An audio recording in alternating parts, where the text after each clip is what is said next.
Hello friends, Gayatri క్రియేషన్కు స్వాగతం. గాయత్రి క్రియేషన్లో ఈరోజు మనం గుండ్రాయి మహిమ అనే కథ గురించి చెప్పుకోబోతున్నామండి. ఇది బర్మా జానపద కథ. ఈ కథకు చక్కని చిత్రాలు వేసింది శ్రీరామ్ గారు.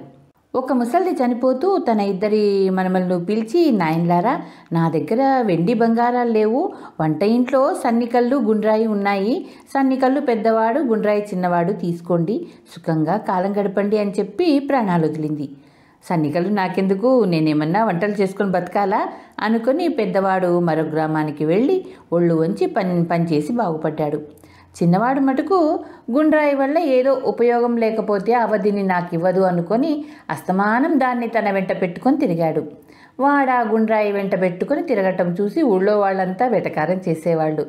వాడు రోజు అడవిలో చితుకులు పోగు చేసి తెచ్చి ఊళ్ళో వాళ్ళకి అమ్మి పొట్ట పోసుకుంటూ ఉండేవాడు. ఒకనాడు వాడు అడవిలో చితుకులేరుతుండగా ఒక పెద్ద తోడేలు వాడికేసి వచ్చింది. వాడు బెదిరిపోయి సమీపంలో ఉన్న చెట్టెక్కాడు.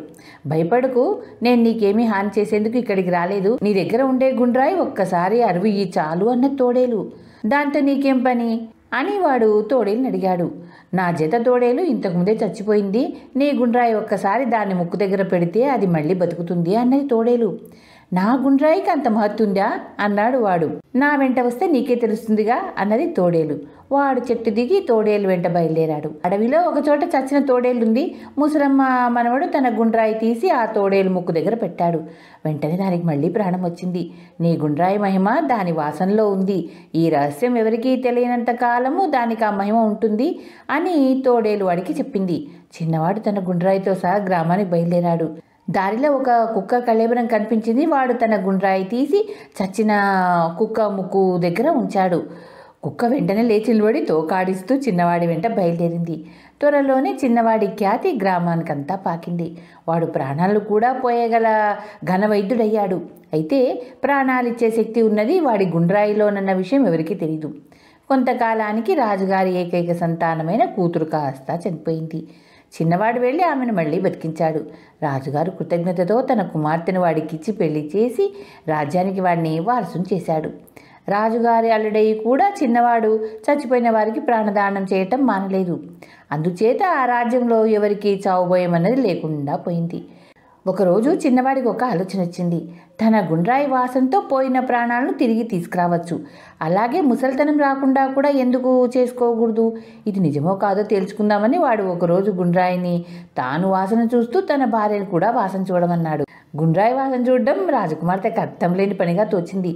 అయినా తన భర్త ఘనవైద్యుడు కనుక ఏదో ఉద్దేశంతో అలా చెప్పి ఉంటాడనుకొని తాను కూడా ఒకరోజు గుండ్రాయిని వాసన చూస్తూ వచ్చింది. దీని ఫలితంగా చిన్నవాడు వాడి భార్య నిత్య యవ్వనులుగా ఉండిపోయారు. వారిని చూసి చంద్రుడు అసూయపడ్డాడు.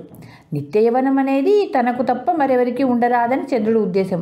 అందుచేత చంద్రుడు చిన్నవాడి గుండ్రాయిని కాజేయటానికి అవకాశం కోసం ఎదురు చూడసాగాడు. ఒకనాడు చిన్నవాడు తన గుండ్రాయి కేసి చూసేసరికి అది పాచిపట్టి వెలవెలా పోతూ ఉండడం గమనించింది.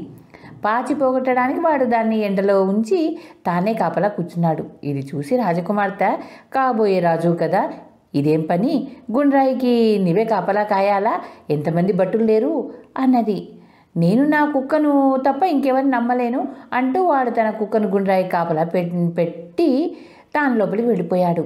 ఇదే సమయం అనుకుని చంద్రుడు ఆ గుండ్రాయి ఉన్న చోటికి దిగి వచ్చి గుండ్రాయి ఎత్తుకొని పారిపోసాగాడు. అమావాస్య చంద్రుడు కావడం చేత కుక్క అతన్ని చూడలేకపోయింది.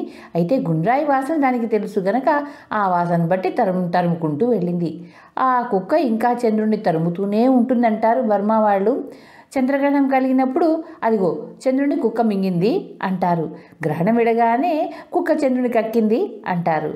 కుక్క చాలా చిన్నది కావటం చేత చంద్రుడు దానికి మింగుడు పడడని వారి అభిప్రాయం. ఇది అండి బర్మా జానపద కథ. గ్రహణాన్ని వాళ్ళు ఈ విధంగా చెప్పుకుంటారు. ధన్యవాదాలు. చివరిగా మీకో మాట, నా ఛానల్లోని కథలు మరియు వంటలు మీకు నచ్చినట్టయితే ఓ లైక్ చేయండి.